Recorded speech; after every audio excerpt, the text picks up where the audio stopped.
ध्वनि परिवर्तन की दिशाएं एवं कारण शीर्षक के अंतर्गत हम ध्वनि परिवर्तन की दिशाएं पर चर्चा कर रहे थे और इस चर्चा में हमने ध्वनि परिवर्तन किस किस रूप में घटित होता है यह देखते हुए लोप पर पिछले 3 वीडियो में हमने चर्चा की और विस्तार से उसको समझने का प्रयास किया कि किस प्रकार से लोप किस किस रूप में दिखाई देता है।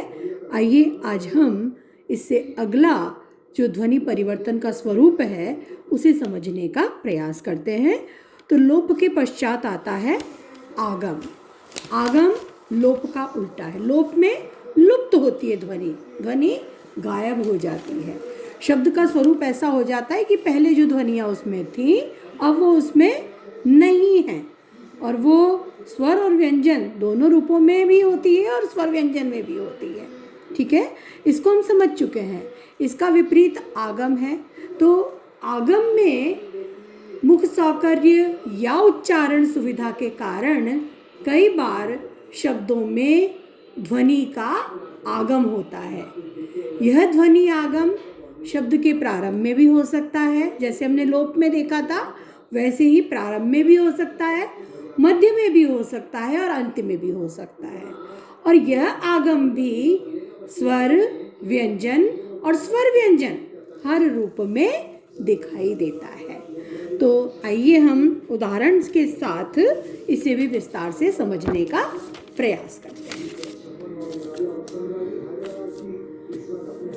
तो हम लेते हैं उदाहरण आगम। ठीक है, ये मेरे ख्याल से अब सही से नजर आ रहा होगा। तो आगम के अंतर्गत पहले हम लेंगे स्वर आगम। स्वर आगम के अंतर्गत वही आदि स्वर आगम, फिर मध्य स्वर आगम और फिर अंत्य स्वर आगम। हम इन तीनों के उदाहरण पहले समझेंगे। तो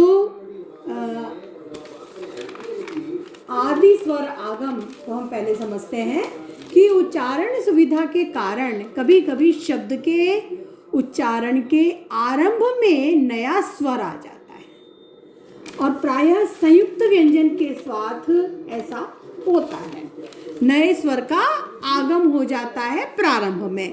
बहुत प्रचलित उदाहरण है स्कूल। ठीक है, ये संयुक्त है आधा स और कु, और इसके उच्चारण का स्वरूप हम कैसा देखते हैं। हमारे हिंदी में क्या होता है, आगम हो गया स्कूल, ई का आगम हो गया स्कूल में। और इसी प्रकार से स्टेशन, क्या उच्चारण करते हैं, स्टेशन। इसी प्रकार है स्नान, स्नान, स्नान, बहुत मिलता है ये प्रयोग। और यही उच्चारण इसका होता है स्नेह का स्नेह। ये प्रयोग बहुत प्रचलित है। तो इस रूप में आदि स्वर आगम में शब्द के प्रारंभ में नए स्वर का आगम हो जाता है। ई स्वर है, ई का आगम हो रहा है, अ का आगम हो रहा है, तो ये स्वरों का आगम इसमें मिल रहा है।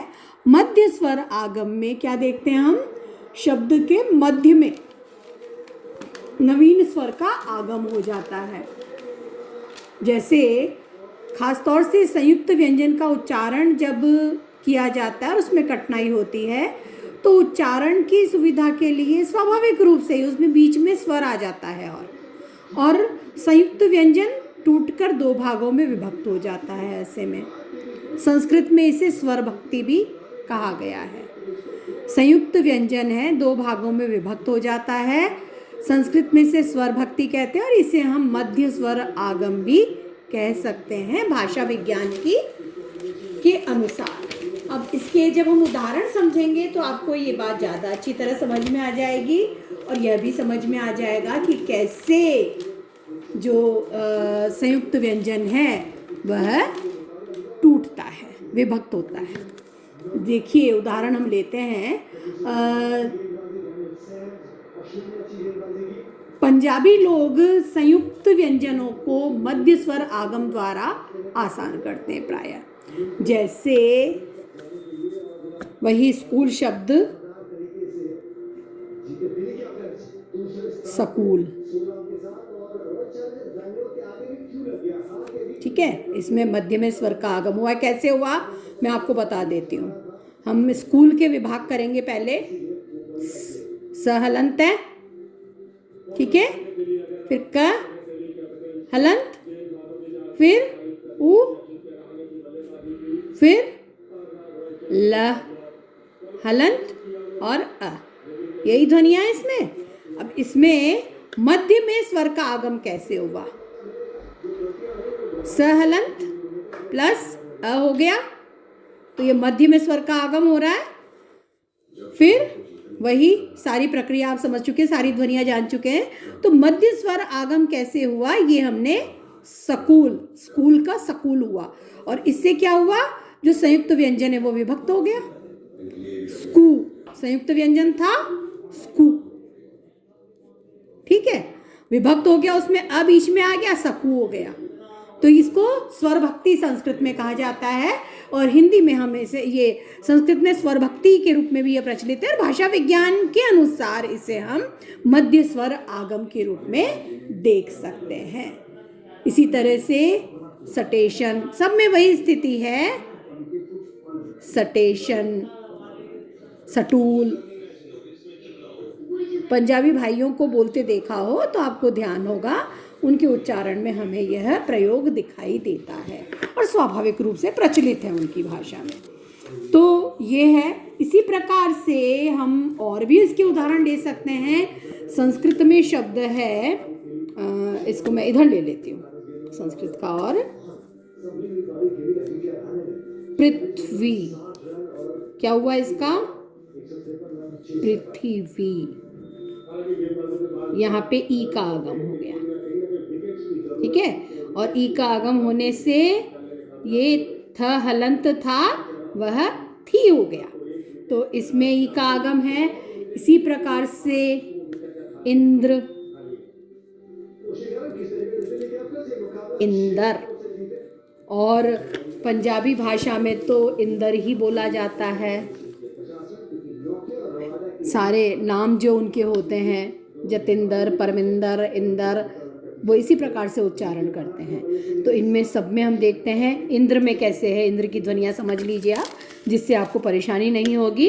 इंद्र में ध्वनि क्या क्या है, ई प्लस न हलंत, ठीक है, ना आधा है, फिर प्लस द हलंत प्लस र हलंत प्लस अ, र पूरा है ना इसमें, इंद्र में र तो पूरा है, र हलंत प्लस अ है और द आधा है, ठीक है, और न आधा है और ई पूरा है, ईश्वर है इसी।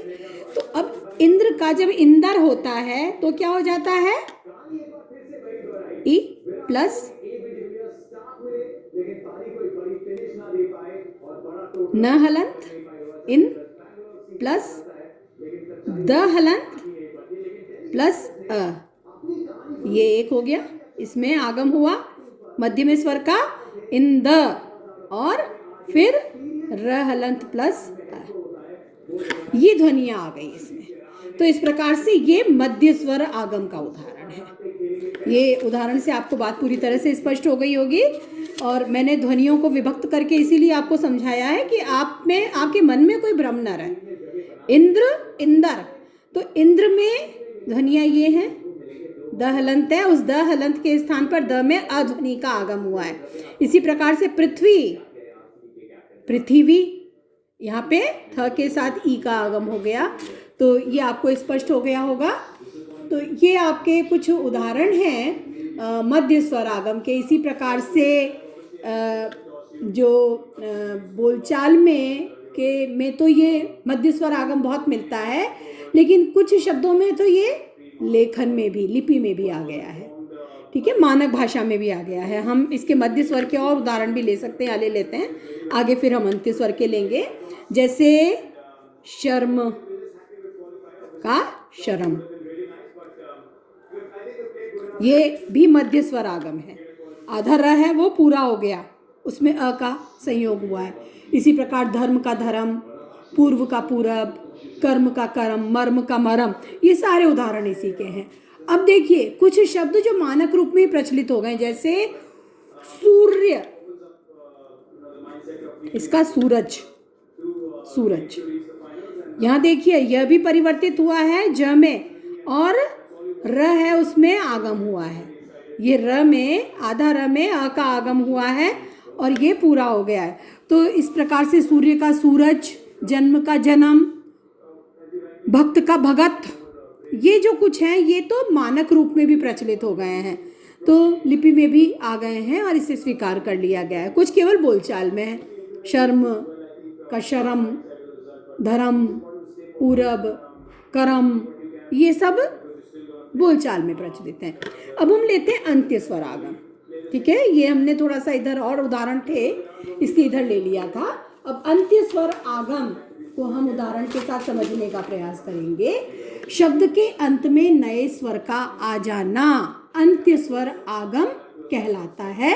एक दो उदाहरण हम इसके लेते हैं, समझ में आ जाएगा। अंत में नए स्वर का आना, जैसे दवा का दवाई। ठीक है, यहाँ पे आगम हुआ है।